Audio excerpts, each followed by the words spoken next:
Un curso de milagros. El canto de la oración. La oración, el perdón, la curación. 1. La oración. 1.2. La escalera de la oración. La oración no tiene principio ni fin. Es parte de la vida, pero cambia de forma y crece a medida que uno va aprendiendo hasta que alcanza su estado amorfo y se funde en una comunicación total con Dios.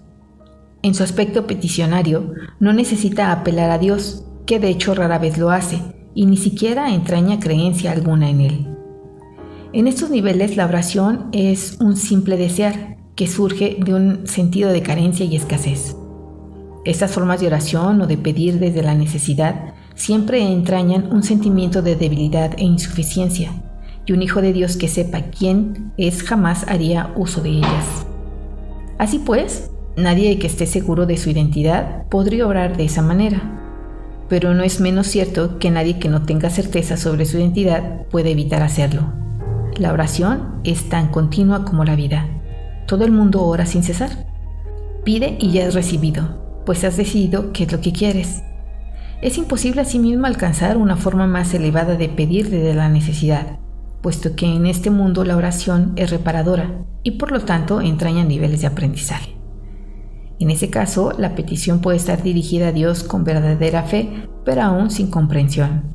Por lo general, se ha alcanzado un vago y con frecuencia inestable sentido de identificación con Él, pero tiende a estar nublado por un sentimiento de pecado profundamente arraigado.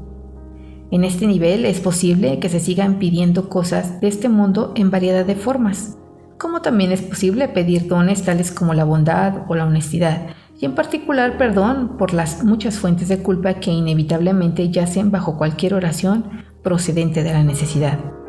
Sin culpa no hay escasez. Quien está libre de pecado no tiene necesidades.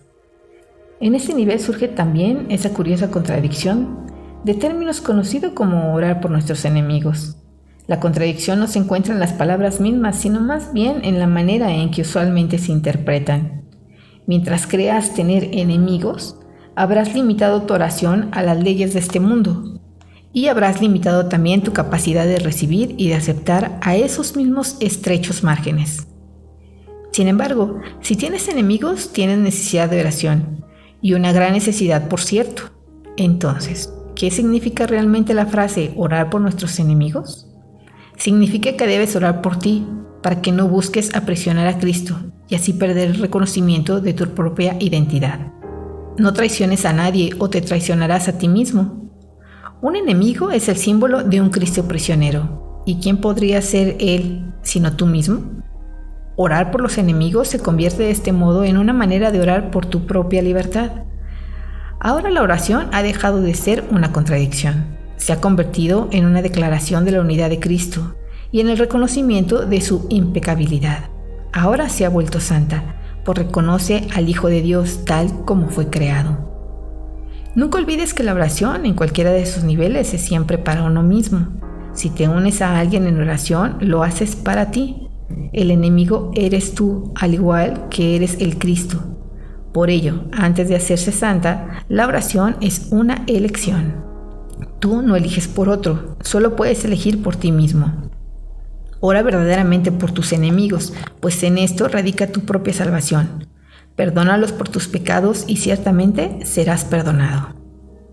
La oración es una escalera que llega hasta el cielo. En lo alto se produce una transformación muy similar a la tuya, pues la oración es parte de ti. Las cosas de la tierra se dejan atrás y ya no se recuerdan más. No se hacen peticiones, puesto que nada falta. Se reconoce plenamente que la identidad en Cristo es algo eterno, incorruptible y más allá de todo cambio.